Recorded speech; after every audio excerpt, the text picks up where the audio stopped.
কারণ যাই হোক, আমি বাঁশি বাজাই বা না বাজাই, অন্তত এই বাঁশিগুলো তো বিক্রি হয়ে গেছে, সেটাই ভালো। কি ভালো, ধরো এটা, এবারে তুমি বিক্রি করো এগুলো। কিন্তু কৃষ্ণ, আমি করতে চাই না এইসব। আরে কেন কেন করবে না? তুমিই তো বলেছিলে যে আমার বস্তুগুলো বিক্রি করবে, এবারে এগুলোকেও বিক্রি করে দাও না রাধা। দেখো রাধা, বিশ্বাস হারিও না, শুধু চেষ্টা করতে থাকো, সব ঠিক হয়ে যাবে। আর হ্যাঁ, সুর বাঁশির মধ্যে থেকে নয়, বাঁশি বাদকের হৃদয় থেকে বেরোয়। প্রেমের মধ্যে এমন সুর আছে রাধা, যা অসুরকেও সুরে পরিণত করে দিতে পারে। কিছু বুঝলে? কৃষ্ণ!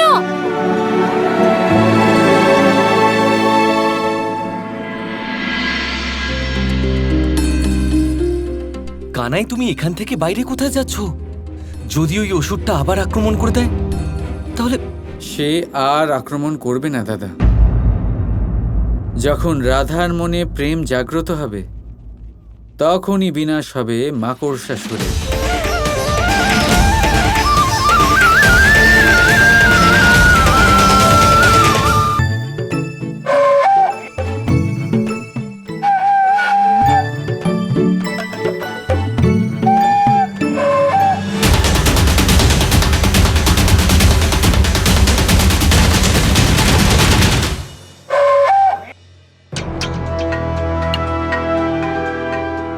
সুর বাঁশির মধ্যে থেকে নয়, বাঁশি বাদকের হৃদয় থেকে বেরোয়।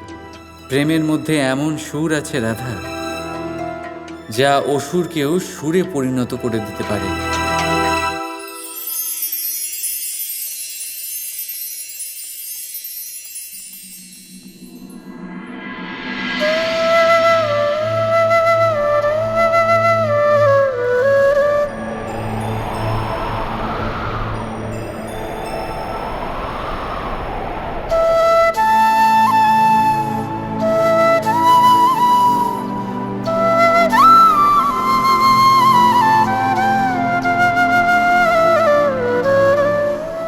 রাধার বাঁশি থেকে বয়ে আসা উন্মুক্ত প্রেম এবারে একটা অসুরের মুক্তির কারণ হয়ে দাঁড়াবে।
কতক্ষণ বাঁচবে তুমি? তোমাকে শীঘ্রই মরতে হবে।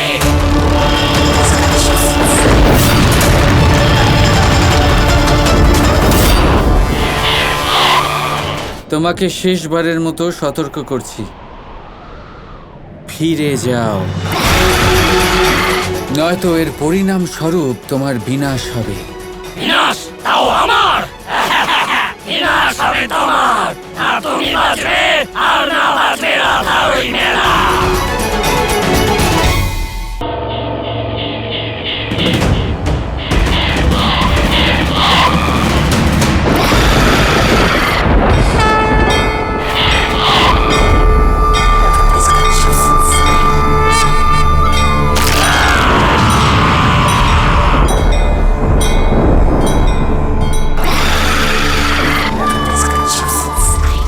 তোমাকে শুধুমাত্র একটা সুযোগ দিচ্ছিলাম, কিন্তু মনে হচ্ছে তুমি তার যোগ্য নও।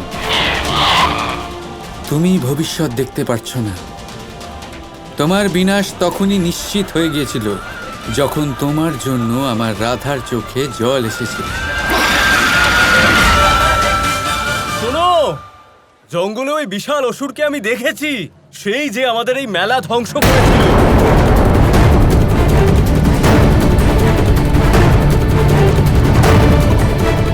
ও নিশ্চয়ই এই মেলা আবার ধ্বংস করতে এসেছে। ওকে আটকাতেই হবে। এসো আমার সাথে। কিন্তু রাধারানী, আমরা ওই বিশাল মাকড়সার সাথে কিভাবে লড়াই করব? হ্যাঁ রাধা, আমরা এটা কি করে করব? এতে ভয় পাওয়ার কোনো প্রয়োজন নেই। যদি সে বিশাল হয় তবে আমরাও অনেকজন। আমি আছি তো। আপনারা সবাই মেলার থেকে কোনো অস্ত্র নিয়ে নিন। যখন আমি সেই ধুমরাসুরকে মারতে পেরেছি তখন একেও হারিয়ে দেব। এসো, সবাই মিলে বিনাশ করি ওর।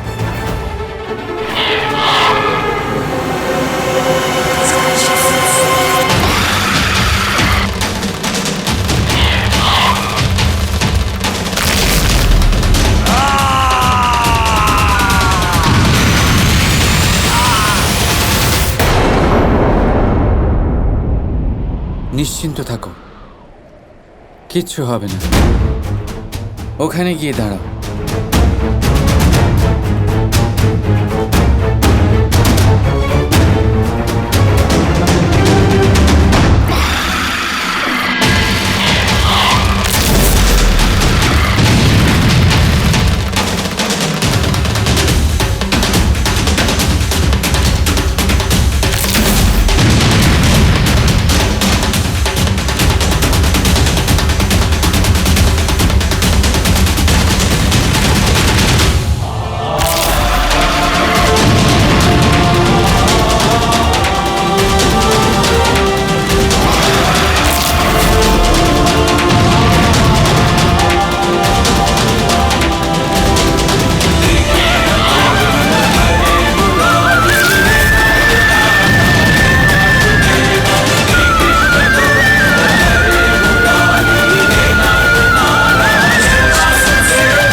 এই সূঁচ দেখতে পাচ্ছেন আপনি?